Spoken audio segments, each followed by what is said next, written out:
নায়ক রাজরাজ্জাক নিবেদিত, রাজলক্ষ্মী প্রোডাকশনস প্রযোজিত পরিবেশিত, মিষ্টি মেয়ে কবরী এবং নায়ক রাজরাজ্জাক অভিনীত, জহিরুল হক পরিচালিত রংবাজ।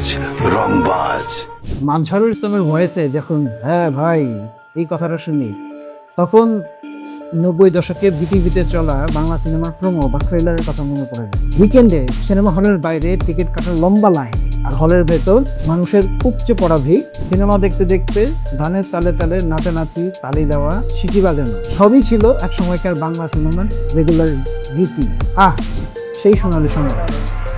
এই মামলার রায় দেবার আগে ও বাড়ির প্রতিটি তারপর কি হলো? 1500 সিনেমা হলের দেশ হুট করে 60-70টা হলে কি করে নেমে আসে? বাংলা সিনেমা চলে গিয়েছিল সম্পূর্ণ কোমায়। কিন্তু এখন যে হাওয়া, পরাণ বা বিভিন্ন আন্তর্জাতিক ফেস্টিভ্যালে বাংলা সিনেমা নিয়ে মাখামাখি হচ্ছে, এইটা কি আমাদের সিনেমার রিভাইভাল, নাকি এটা একটা ক্ষণিকের স্পার্ক? আজকে আমরা ডিকোড করব ঢাকায় সিনেমার গোল্ডেন এজ থেকে শুরু করে তার পতন, এবং ভবিষ্যতে আমরা কিভাবে সিনেমা ইন্ডাস্ট্রিকে বাঁচিয়ে রাখতে পারি এবং আন্তর্জাতিক বাজারের সাথে ফাইট করে টিকে থাকতে পারি। So let's dive in. 1950 দশকের শেষ দিকে বিখ্যাত চলচ্চিত্রকার জহির রায়হান, খান আতাউর রহমানের হাত ধরে রাজ্জাক, ববিতা, শাবানার মতো বড় বড় আর্টিস্টদের মাধ্যমে শুরু হয় বাংলা সিনেমার গোল্ডেন এরা। আইরনিটা দেখেন, তখনকার সিনেমা কিন্তু এখনকার মতো এই রিয়েলিস্টিক আরবান পপুলেশনের জন্য বানানো। সেই সময়ে কর্মঠ শ্রমিকজীবী মানুষ থেকে শুরু করে ইউনিভার্সিটির প্রফেসর, মধ্যবিত্ত পরিবার এবং একান্নবর্তী পরিবারের সবাই মিলে সিনেমা দেখত। সিনেমাটা তখন ছিল একটা সোশ্যাল রিলিজিয়াস অকেশনের মতো। আর কেমন ছিল সেগুলির গল্প? সেগুলির গল্প ছিল পুরো বিনোদন আর সাথে স্ট্রং নিউজ। কিন্তু আব্বাজান, বাহাদুরকে বশ করাতে আপনি এত খুশি হচ্ছেন কেন? তুমি জানো না বেটা, শরৎচন্দ্র চট্টোপাধ্যায়ের উপন্যাস অবলম্বন করে যেরকম অ্যাডাপ্টেটিভ সিনেমা বানানো হতো, একই সাথে ছিল জীবন থেকে নেয়ার মতো পলিটিক্যাল স্যাটায়ার সিনেমা। সবগুলোই ছিল সুপার হিট ফিল্ম। মানে গল্পে যেরকম দম ছিল, গানেও ছিল প্রাণ। ও আমার বন্ধু গো। কিন্তু এখন প্রশ্ন হলো, এত সুন্দর সিনেমা ইন্ডাস্ট্রি কিভাবে এই ধ্বংসের মুখে পড়লো? 90 দশকের শেষ দিকে শুরু হয় আসল হরর স্টোরি। সেই সময়েও আমরা ভারতীয় সিনেমাকে কম বেশি ফলো করতাম, তবে সবচেয়ে বড় ভিলেন ছিল টাপ্পিস বা অশ্লীলতা। এক টিকিটে 2 সিনেমার কথা মনে আছে আপনাদের? সিনেমার মাঝখানে জোর করেই 18+ বিভিন্ন ধরনের সিন যুক্ত করে দেওয়া হতো, আর সেটার মাধ্যমে শুরু হয়ে গেল টাপ্পিস কালচার। প্লাস ফ্যামিলি অডিয়েন্স গায়েব।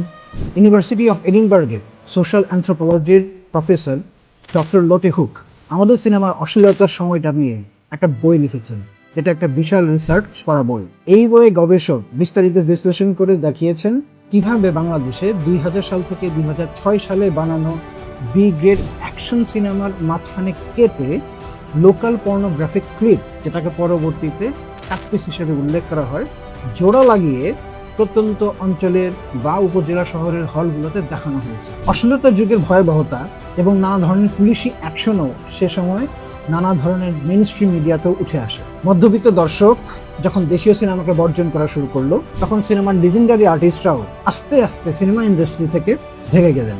পাশাপাশি বলিউড এবং টলিউড থেকে ধার করা সস্তা পাইরেটেড স্ক্রিপ্ট, হলগুলোর ডিস্কো লাইটের মতো অবস্থা, ছারপোকায় ভরা হলের সিট, নষ্ট হওয়া এসি আর কানফাটা সাউন্ড সিস্টেমের কারণে ক্রমশই অডিয়েন্সরা হল থেকে নিজেদেরকে সরিয়ে নিল। আর এরপরে তো আসলো ভিসিপি, ভিসিআর আর কেবল টেলিভিশনের যুগ। ব্যাস, মানুষ ভাবলো পয়সা খরচ করে ছারপোকার কামড় খাওয়ার জন্য হলে যাওয়ার দরকারটা কি?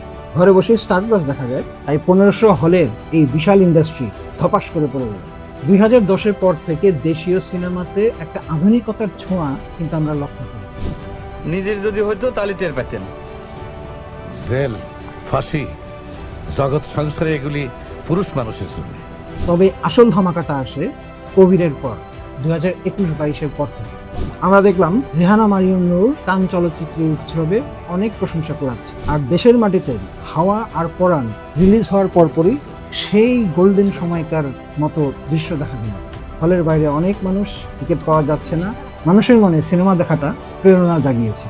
প্রবাসী বাঙালিরা নিউ ইয়র্ক, টরন্টো বা সিডনির মতো হলগুলোকে বুক করে ফেললেন। এই যেন বাংলা সিনেমার দি বাংলাদেশি নিউ ওয়ে। এখন একটা রিয়েলিটি চেকে আসা যাক, আমাদের দেশে আসলে অ্যাক্টিভ হল আছে কয়টা? সত্যি বলতে রেগুলারলি চলে এমন হলের সংখ্যা সর্বোচ্চ 50 থেকে 60টা। আর ওটিটি এবং উৎসবের সময়, মানে ঈদ, পূজা এই সময়টাতে সিঙ্গেল স্ক্রিন এবং মাল্টিপ্লেক্স বা সিনেপ্লেক্স, ব্লকবাস্টার এইসব সবগুলোর স্ক্রিন একসাথে মিলে সর্বোচ্চ সংখ্যাটা দাঁড়ায় 100 থেকে 120। আর এখানেই একটা ট্রিকি প্রশ্ন আসে, মাত্র এই কয়টা স্ক্রিন দিয়ে বাংলা সিনেমাকে কি বাঁচানো সম্ভব? সহজ উত্তরটা হচ্ছে না, অসম্ভব। সিনেপ্লেক্স আমাদের সিনেমার সম্মানটা বাঁচিয়েছে ঠিকই, কিন্তু 400-500 টাকার টিকিট কেটে সিনেমা দেখার সামর্থ্য ঢাকার বাইরে খুব কম মানুষেরই আছে। সিনেমাকে যদি আবার মেইন স্ট্রিম হতে হয় তাহলে অবশ্যই ঢাকার বাইরে মিনি সিনেপ্লেক্স অথবা আধুনিক বা মডার্ন সিঙ্গেল স্ক্রিন বানাতেই হবে। এখন আসি সবচেয়ে সিরিয়াস কথা, আমাদের সিনেমাকে যদি বলিউড হলিউডের সাথে কম্পিট করে টিকে থাকতে হয় তাহলে আমাদেরকে অবশ্যই কাঠামোগত পরিবর্তনের দিকে মনোযোগ দিতে হবে। বর্তমানে আমাদের দেশে সিনেমা তৈরি হয় ইন্ডিভিজুয়াল প্রডিউসার মডেলে, মানে একজন বড়লোক ভাই আসলেন, অনেক কোটি টাকা একটা সিনেমাতে ইনভেস্ট করলেন, কোনো কারণে সেই সিনেমাটা ফ্লপ হয়ে গেল, উনিও লস খেয়ে টুস করে চলে গেলেন।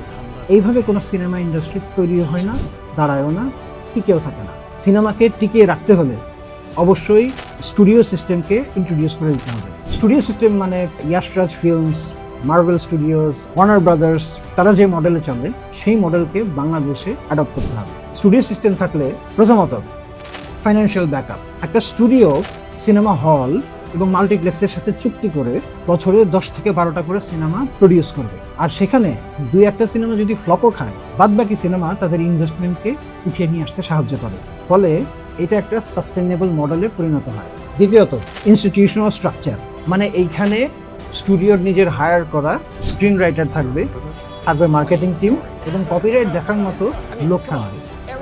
একই সাথে স্টুডিও সিস্টেম যখন বছরে 10 থেকে 12টা সিনেমা প্রডিউস করে তখন নতুন আর্টিস্ট, নতুন প্রডিউসার এবং নতুন ডিরেক্টরেরও কিন্তু কাজ করার সুযোগ পান, যে কারণে অটোমেটিক্যালি ইন্ডাস্ট্রি গ্রো করা শুরু করে। আমরা আসলে কি ধরনের সিনেমা বানাবো? আমাদের পক্ষে তো আসলে মার্ভেলের মতো 500 কোটি টাকা খরচ করে বিশাল ভিএফএক্স সিনেমা বানানোর ক্ষমতা নেই এবং সেটা প্রয়োজনও নেই। আমাদের জিততে হবে কয়েকটা টেকনিক দিয়ে। প্রথমত হাইপার লোকাল কন্টেন্ট। হাওয়া সিনেমাটা কেন এত জনপ্রিয় হয়েছে? কারণ বেদিনী, সমুদ্র আর আমাদের লোকাল মিথ এই সবগুলোর কম্বিনেশনে যে তৈরি করা গল্প, সেটা নেটফ্লিক্স বা কোনো আমেরিকান ডিরেক্টর তৈরি করতে পারতেন না। আমাদের নিজেদের গল্প, আমাদের মাটির গল্প, এটাই আমাদের সবচেয়ে বড় শক্তি। Smart genre experiment. খেয়াল করলে দেখব গত কয়েক বছরে যে সিনেমাগুলো বাংলাদেশে তৈরি হচ্ছে সেগুলোকে মূলত 2টা ভাগে ভাগ করা যায়। এক ধরনের সিনেমা হচ্ছে ফ্যামিলি ফ্রেন্ডলি ড্রামা, আর আরেক ধরনের সিনেমা হচ্ছে যেগুলি সাউথ ইন্ডিয়ান সিনেমার একটা দেশি ডিসকাউন্ট ভার্সন। এসব hyper realistic ultra violent cinema দিন শেষে কিন্তু অনেক বড় বাজেটের হলেও খুব একটা ব্যবসায়িকভাবে সফল হতে পারছে না। অন্যদিকে প্রশংসা এবং টাকা দুটোই সমানতালে কুড়িয়ে যাচ্ছে উৎসব আর বনলতা এক্সপ্রেসের মতো ফ্যামিলি ফ্রেন্ডলি সিনেমাগুলো। তার মানে হচ্ছে আমাদেরকে জনরা বেসড সিনেমাতে এবং তার গল্পে ইনভেস্ট করতে হবে, সেগুলি নিয়ে চিন্তা করতে হবে।